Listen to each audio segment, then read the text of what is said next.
इसके पीछे एक बड़ी हिकमत थी।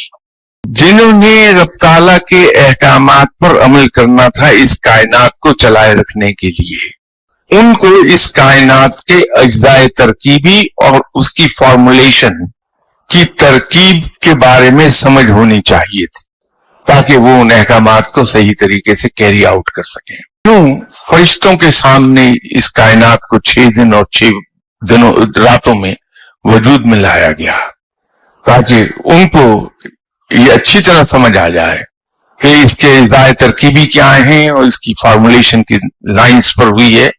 हम बाइसिकल चलाते हैं, हम जाते हैं, पैसे देते हैं, बाइसिकल खरीद लाते हैं। We can take maximum out of it, to take best out of it जरूरी यह है कि हम बाइसिकल को समझें किस मेटल से बनी है वो, उस मेटल की अल्टीमेट टेंसाइल स्ट्रेंथ क्या है, उसकी अल्टीमेट यील्ड स्ट्रेस क्या है, उसकी एलोंगेशन क्या है, उसके अंदर डिफ्लेक्शन कितने % है, ये सब हमें पता हो उस मेटल का।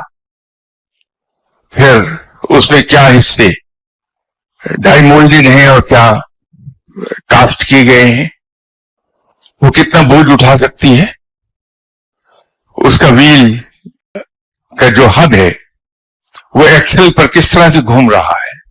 तो अगर हमारे सामने बाइसिकल कोई बनाए या एटलीस्ट असेंबल करे तो हमें उसकी समझ आ जाएगी अच्छी तरह, और फिर हम बाइसिकल से बेहतरीन इस्तिफादा हासिल कर सकेंगे।